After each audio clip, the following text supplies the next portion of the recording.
and the people, we will be able to forge strong synergy and prevail over complexities, risks, and challenges of all kinds.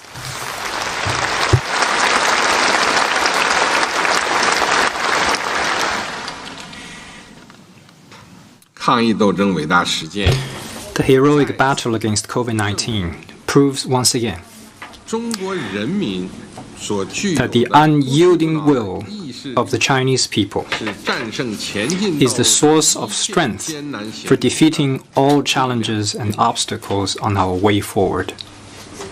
苦难考验了 The tribulations that put the Chinese people to the test have also made us stronger. 正是因为中国人民 It is thanks to the unbreakable will and resolve of the Chinese people to fight against all odds that we have been able to stand and struggle against the invading foreign powers, 在山河破碎时 make sacrifices for the country when it was torn apart by 在 war, 一穷二白时 strive for development while the nation was mired in poverty, 与时俱进 and keep abreast with the times 中华 in an ever-evolving 始 world. 终屹立于 This is why the Chinese nation could stand proud among the world's nations. 千百年来中国 Over the centuries, 生命的顽强 the Chinese people have been famous for a strong vitality, 忍耐力 profound unity, 创造力的 great 大 resilience, 文明与 and enormous creativity. 我们都为自己是 And 中国 we 人 are 感到骄 all 傲 proud to be Chinese.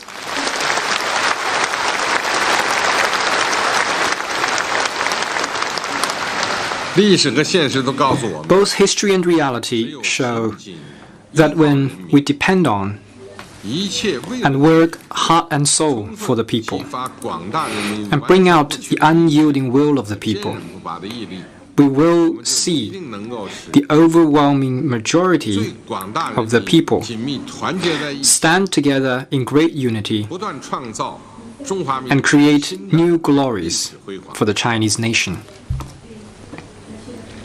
抗疫斗争伟大实践再次证 The heroic battle against COVID-19 proves once 中 again 国特色社会主义制度 that the significant advantages of the socialist system with Chinese characteristics 是抵御风险挑 are 战 the、fundamental 提高国 guarantee 家治理效能的 for fending off risks and challenges and enhancing governance efficacy. 衡量一个国家的制度是否成 An important standard for measuring the quality and success of a country's system 就是看其在重 is 大 whether 风险挑 the 战 country 面前 could rally 不能 and organize the whole society 组织八方共同 to overcome major risks and challenges together. 我国社会主义制度具有非凡的 With China's socialist system, 员能力， we have extraordinary capacity to mobilize, 贯彻 coordinate 执行能力， and enforce, 能够充分发挥集中力量办大 and we can pull the strength of all 事， to get the major, difficult, and urgent things done. 这次抗疫斗争 Our fight against the COVID-19epitomizes such advantages of China's national and governance systems. 历史和现实都告诉我们， Both history and reality 只 tell 要坚 us 持和完善，中 that by 国特色 sustaining and improving the socialist system with Chinese characteristics, 体系和治理能力 modernizing our governance system and 善于运用 capacity, 制度力量， and utilizing the strength of our system in the face of risks and challenges, 经受住 we will be able to withstand one test after another, 不断化危为机， turn crises into opportunities, and emerge stronger time and again.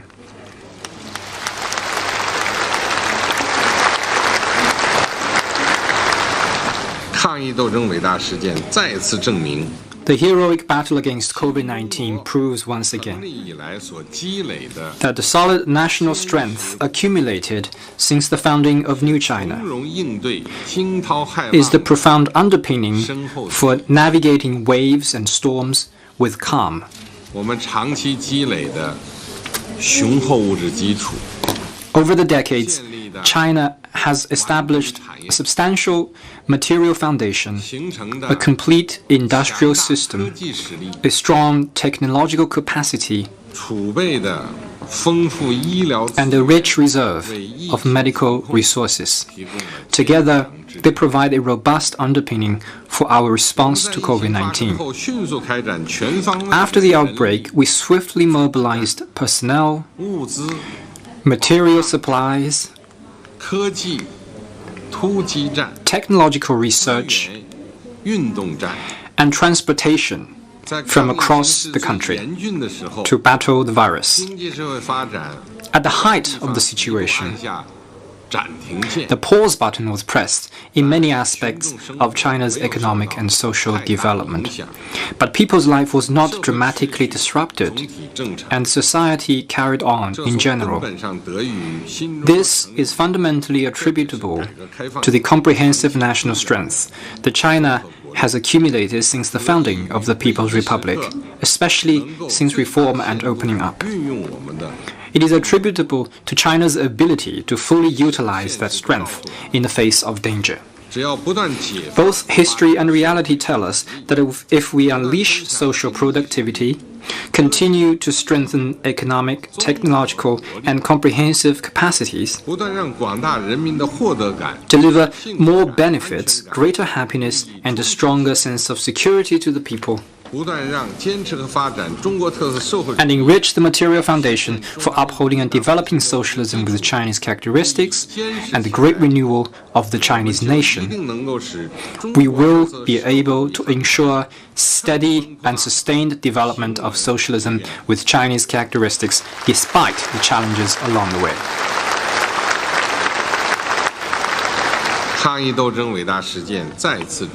The heroic battle against the COVID-19 proves once again that the cultural strength of the core socialist values and the fine traditions of the Chinese culture is a powerful force that pulls together the hearts and hands of the Chinese people.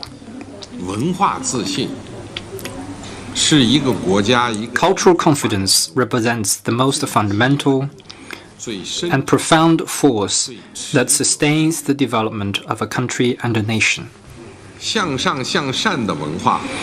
A culture of self-improvement and self-discipline serves as the crucial bond for a country and nation to pursue a shared future.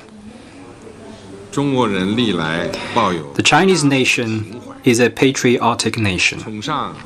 The Chinese people value the common good above one's own interests.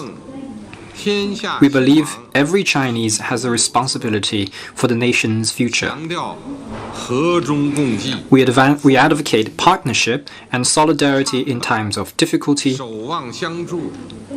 and looking out for each other, especially the elderly and underaged.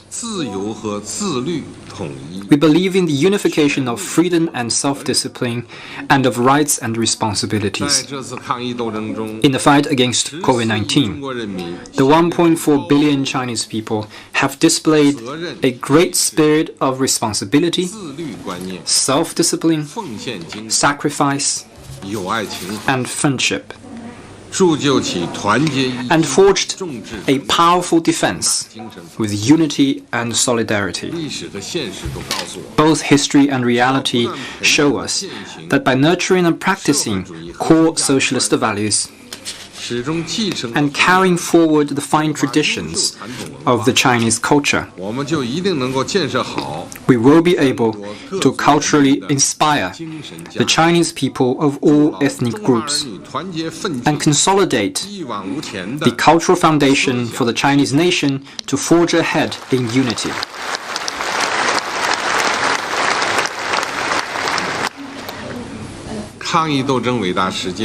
The heroic battle against COVID-19 proves once again that the common pursuit of building a community with a shared future for mankind is the right way for tackling humanity's common challenges and building a more prosperous and beautiful world. In a way, the onslaught of COVID-19 is a reminder to the world that humanity is a community with entwined shared future. In the face of major crises, no country can go it alone. While solidarity and cooperation is the only way forward. Those seeking selfish gains, scapegoating others, and twisting facts will hurt not only their own country and people, but also the people around the world. Both history and reality show us that when the international community come together in the spirit of community with a shared future, uphold multilateralism and solidarity and cooperation, the people of the global community will be able to overcome all kinds of global issues and build a shared, beautiful home on our planet.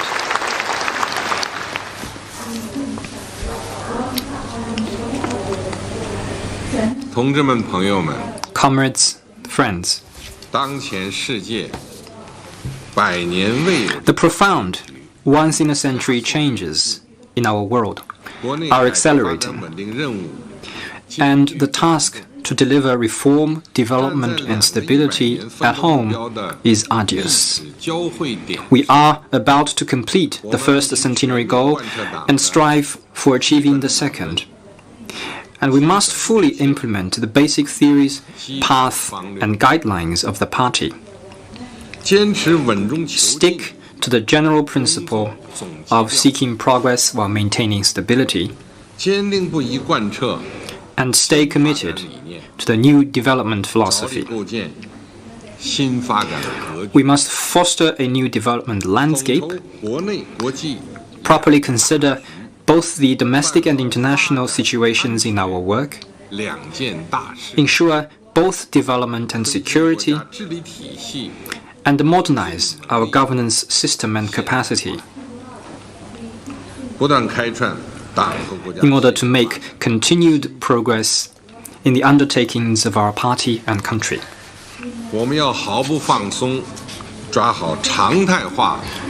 To that end, we will allow no relent in regularized epidemic response and strive for the full victory against COVID-19. The virus continues to rage globally, and the risks of sporadic cases and local clusters at home remain. A full victory against this disease requires continued efforts. We must continue to be cautious, work hard to prevent case importation and domestic rebound, and properly adopt normalized, calibrated measures and local emergency responses. We can never allow the hard-won progress to be wasted. We need to step up research and development of medicine and drugs, medicine and vaccines. Carry on with the patriotic health campaign, build better public health facilities, and raise health awareness among the whole society. Only with all the individuals, families, and communities playing their part can we have a solid defense against the virus. We will ensure stable employment, finance, foreign trade, foreign investment, domestic investment expectations, safeguard job security, basic living needs, operations of market entities, food and energy security, stable industrial and supply chains, and normal functioning of primary level governments. Secure the victory of building a moderately prosperous society in all respects, and strive to eliminate absolute poverty. We will strengthen our confidence, redouble our efforts to make up for the time lost and remedy the losses to COVID-19. We will establish medium and long-term mechanisms to coordinate the epidemic responses and economic and social development. We will continue to focus on supply-side structural reform, deepen reform and opening up, and resolutely expand domestic demand, which should serve as our strategic base. We will protect and reinvigorate market entities, ensure full delivery of macro policies, and enhance the stability and competitiveness of industrial and supply chains. We will single out the prominent issues and weak links in our drive to eliminate absolute poverty and tackle them with our best resources. We will always think for the safety and well-being of the people, help resolve the people's real issues such as employment, income, schooling, social security, medical insurance, and housing, and take solid steps to protect and improve livelihoods. We will shore up the weak links in the governance system more quickly and strengthen the institutions for protecting the people's health and safety. The fight against the COVID-19 is a comprehensive test for our governance system and capacity. We must seize the opportunity to shore up the weak links and plug the loopholes,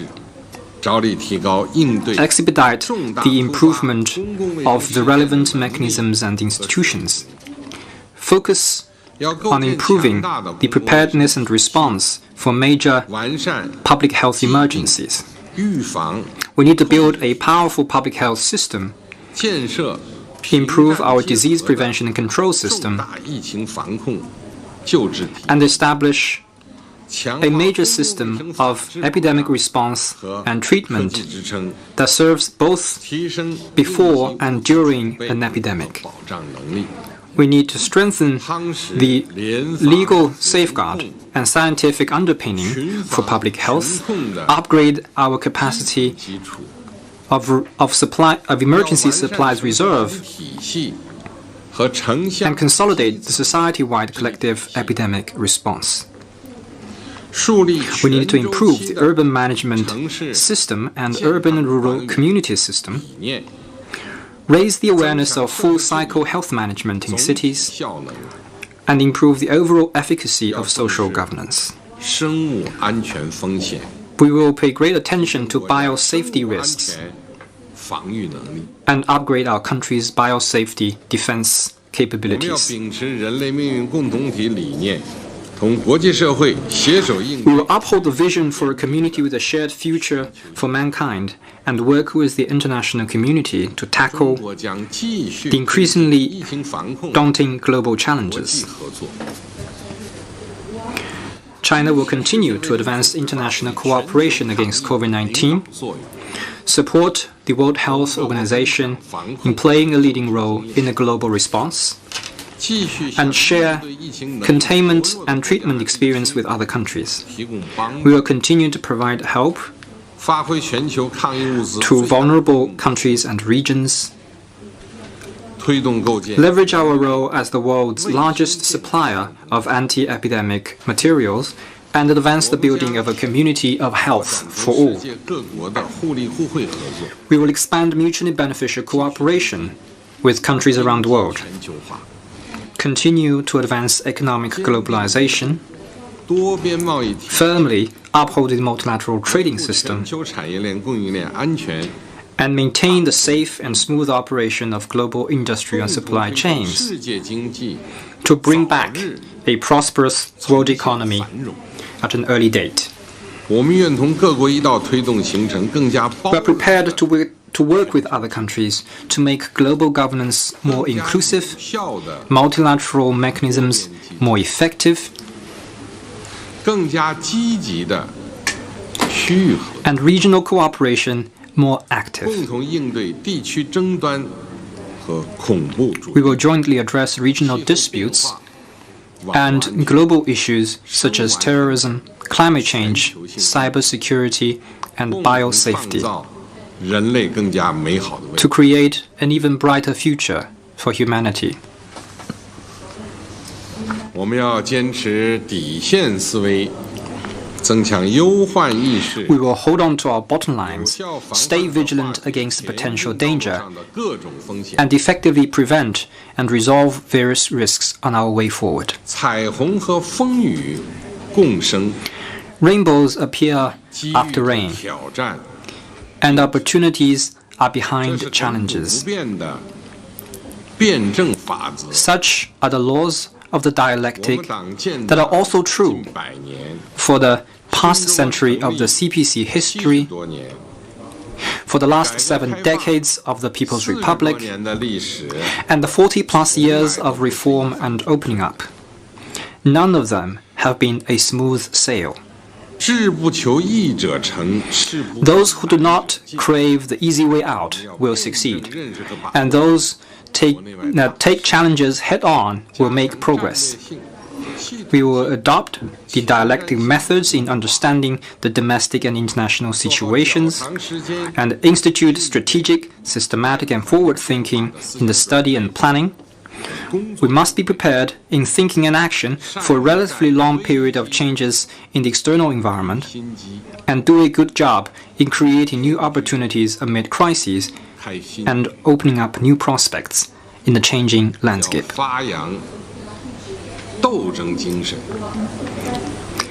敢于 To overcome the challenges, 善于斗 we 争， must be brave in mind 根据形势变 and 化， adept in skills. 及时调整斗争策 We 略， must adapt our tactics 团 to the 结 evolving 起 situation, 的力量， unite all who can be united, 积极因素， and mobilize all 有 enabling factors 新的历史特点 to secure victories in the many great undertakings 胜利。 that bear the mark of our time. 同志们、朋友们， Comrades, 天行健， friends, 君子以 our ancestors taught us that just as the heaven maintains vigor through movement, a gentleman should constantly strive for self-perfection. A nation is great only if it never gives up, never backs off, and never 百 ceases 德不能 moving 为自己的 before any challenge or risk, and always fight 5000 for 多 its 年 own future. 文明发展的苦难辉煌中， In the 5,000 years of history, 中国人民 the Chinese people and nation have come through tribulations and glories. We will now forge ahead and continue this extraordinary journey in a new era. 任何人、任何事情 No individual or forces will be able to stop the Chinese people 更加美好生活 from marching toward 前进。 a better life.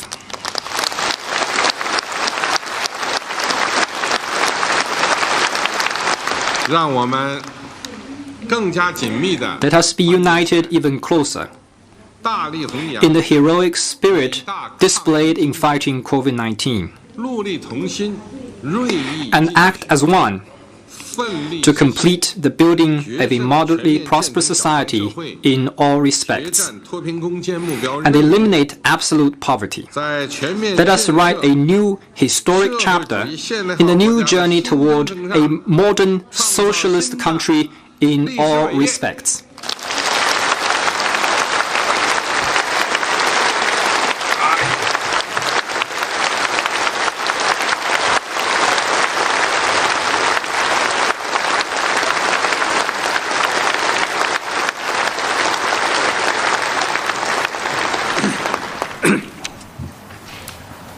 同志们、 Comrades, 朋友们， friends, 刚才习近平总书记 in his 发表 important 了 address, 重要讲话，充分 General Secretary Xi Jinping 我国抗击 has 新冠肺炎 recognized 疫情 the major strategic outcome 重大 in China's fight against COVID-19, reviewed the extraordinary journey we have traveled, 概括 distilled the great spirit shown in fighting the virus, summarized what we have learned from waging the struggle. If you're just joining us this morning, you have been watching live pictures of the Great Hall of the People in Beijing.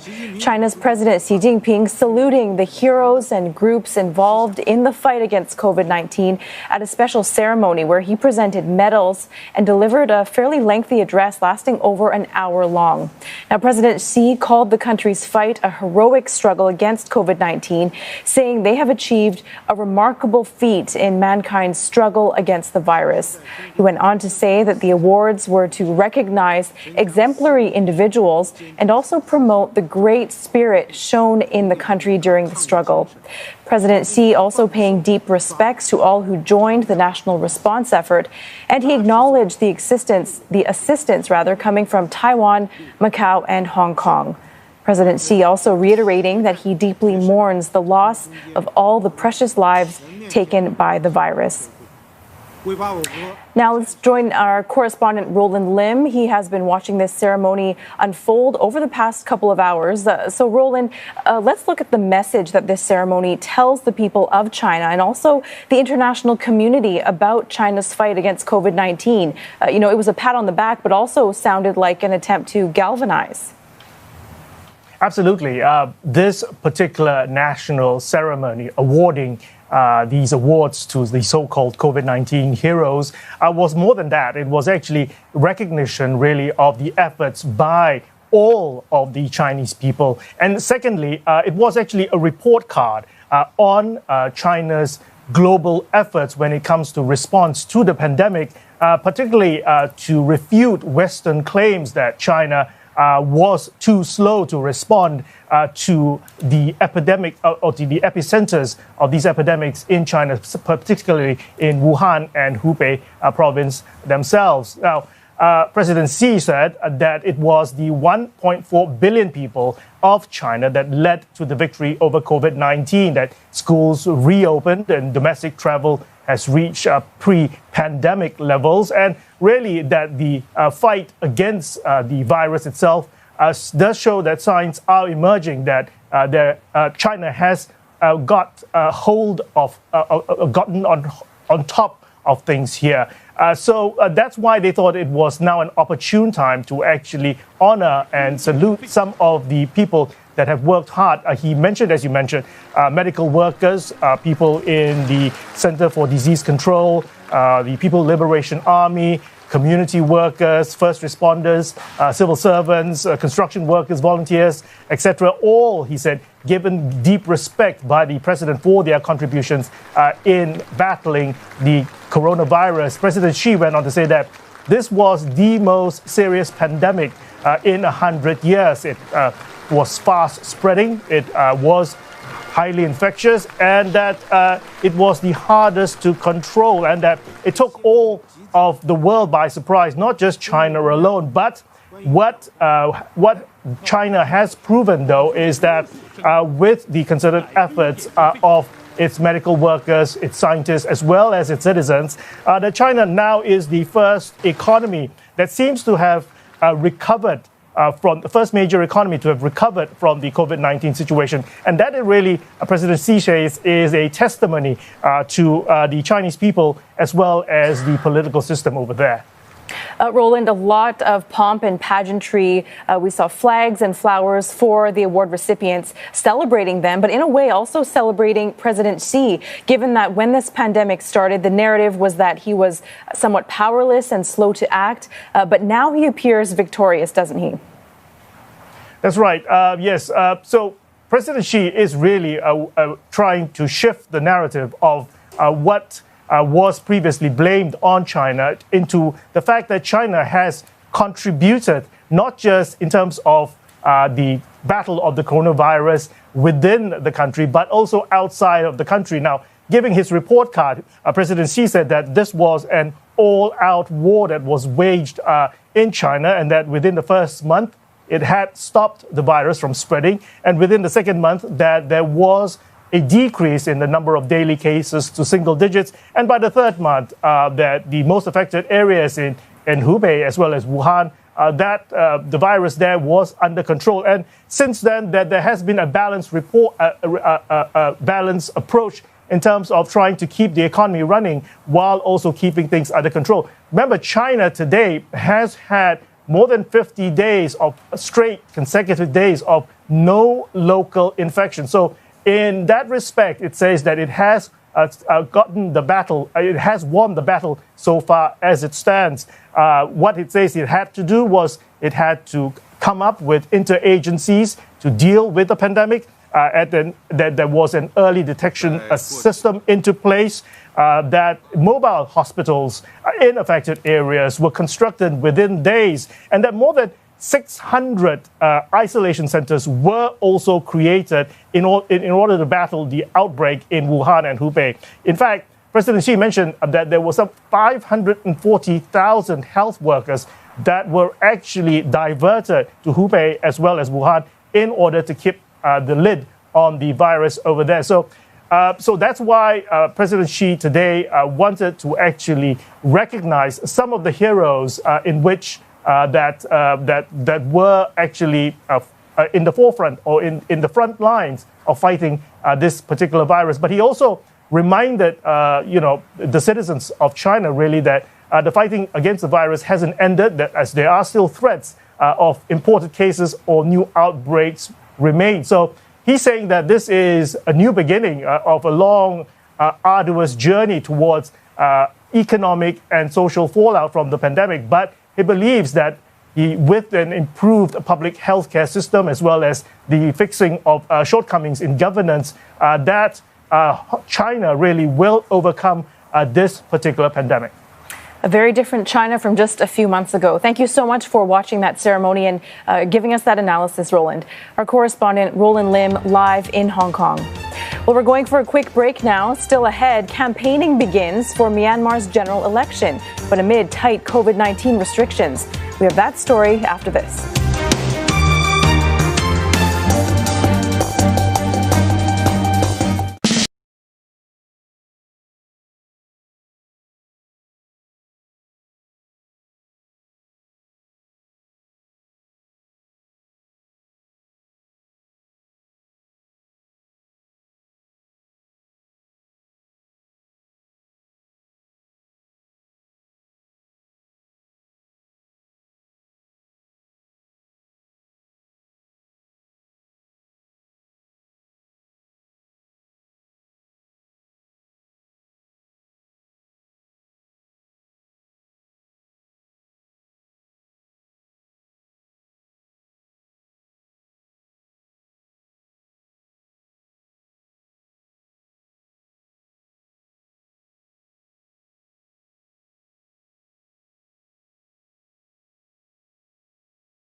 A grand ceremony fit for heroes. Outstanding individuals and groups are recognized by President Xi Jinping for their contributions to the COVID-19 fight in China, the country where the virus first emerged.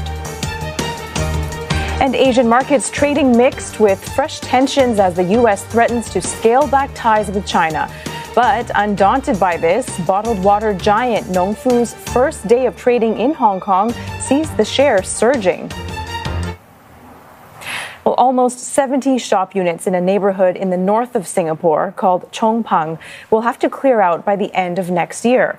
That's as the government is acquiring the land to make space for a new integrated development in the area in 2027. It's the latest in a string of efforts to rejuvenate the country's heartlands. For more on this story, we're going to connect with our reporter, Cheryl Lin. So, Cheryl, tell us more about these plans.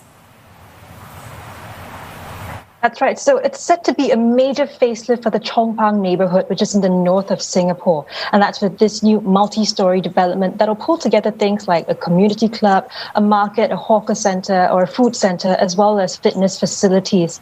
But first, to understand why this is happening, we also have to keep in mind that this Chong Pang town was the first neighborhood in the larger area there of Yishun and is coming up at about 40 years old at this point. And, the existing facilities like the community club there was built over 3 decades ago with other, amenities coming not long after that. So authorities say that it has been due for an upgrade. And now, so this new development will sit where the existing community club is, and it'll be about close to a hectare in size. So that's about an international rugby field. But that's also after eating into a next door development, which will displace some existing tenants. So there are about 68 commercial units in this block, and it's a 4-story block owned by Singapore's Housing Board, and it comprises both sold and rented units. But so this land that it's on will be acquired to accommodate this new facility. When asked about what kind of compensation these tenants would get, authorities did say that they will be compensated at quote, a market value, and also that's in accordance with land acquisition laws. Now, they'll have to move out by December 2021, and work on this project is slated to begin in the year after that, in the second half of 2022, and that's all to be completed by 2027, which is about 7 years from now. But authorities are saying that, if tenants do choose to move out earlier and the process is made more seamless, then it could be completed well before that. Now, when talking about the redevelopment of this area, authorities also mentioned how this existing site, this existing community club is already, a very strong focal point for the neighborhood, the community, and the people living there. And they say it's quite popular. It's quite hard to get parking on some days. And so they're hoping with the upgrade, this can be what they call an even bigger magnet for the people living in the area and, a sort of anchor point for them. Now, they'll also be sort of creating community programs, in the community club as well. And we see that this is also one among, a string of efforts in the past few years to rejuvenate Singapore's heartlands. So, for example, for this neighborhood itself, it's already seen new additions like new hospitals, new polyclinics, upgraded malls and the like. And that's all sort of with the goal of making life easier for residents and improving accessibility to these facilities. And, in the grander scheme of things taken together, we also see that this is kind of in line with a focus in recent years, placing an emphasis on decentralizing, amenities in Singapore, and also a focus on creating stronger bonds among the community in the heartlands. So that's something that residents for Chong Pang in the northern part of Singapore will get to look forward to in, the coming few years. Wow, some major changes underway. Thank you so much for bringing us those details. That was Cheryl Lin there. Well, staying in Singapore, where construction of a mega water and waste treatment facility in the country is underway. The first of its kind project, located in the industrial area of Tuas, is set to be completed in phases from 2025 until 2028. Integrating a water reclamation plant and waste management facility means land savings of up to 2.6 hectares for the land-scarce island. And that's according to the National Environment Agency and National Water Agency, PUB. It's also equipped with enhanced capabilities. For example, food waste treated at the waste facility can be processed together with water sludge from the reclamation plant to produce more biogas. The gas is then burned to generate electricity for the entire plant, with excess exported to the power grid.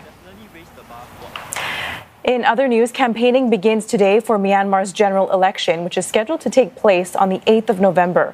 Almost 100 political parties are expected to participate in what will be the country's fourth general election in 60 years.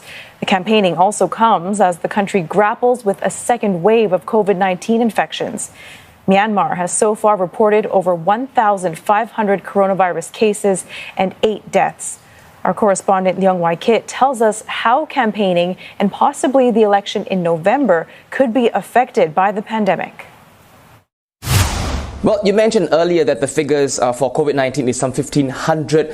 For a country that's over 50 million, it seems small. But we'll have to put this figure in perspective. In the first wave, in 5 months, Myanmar was looking at some 370 COVID-19 cases.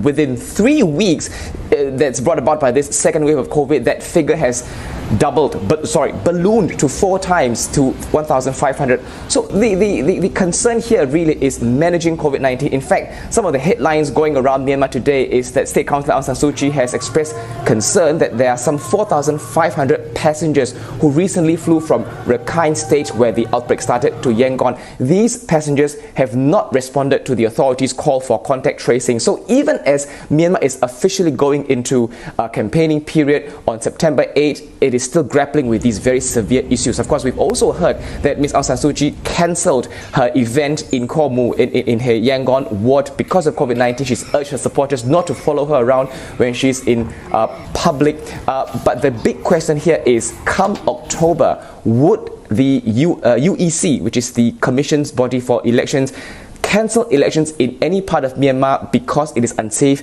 to hold elections? The bigger question is, will the general election in November be delayed because of COVID-19?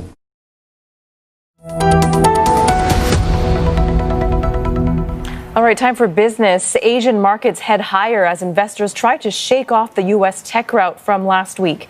Hopes that global economic growth will continue to recover from the coronavirus crisis has also helped to lift investor sentiment. In Japan, stocks heading higher despite latest GDP data showing Japan's economy contracting at a faster pace than first reported. Second quarter GDP shrank 28.1%, a drop in capital spending largely to blame for the downward revision. Still, the Nikkei 225 index is up 0.54%. The South Korean market also in the green, with the Kospi gaining 0.8%. In Singapore, the key STI also tracking gains in the region, rising 0.3% this hour. Banking shares giving a boost to the index. DBS Group Holdings shares up to 0.2%. OCBC shares rising 0.2% as well. And this comes even as private sector economists now expect Singapore's GDP to contract 6% this year, worsening slightly from earlier expectations of a 5.8% fall. Meanwhile, shares of Chinese bottled water giant Nongfu Spring surging spectacularly in their Hong Kong debut. The stock opened at 39.80 Hong Kong dollars per share. That's 85% higher than its IPO price of $21.50. That's in Hong Kong currency. But now it's paring back some of those gains. Nongfu Spring's IPO is one of the largest in Hong Kong this year. Thanks for your company. That does it for Asia Now. Find us too online at cna.asia, on Facebook, YouTube, and Twitter.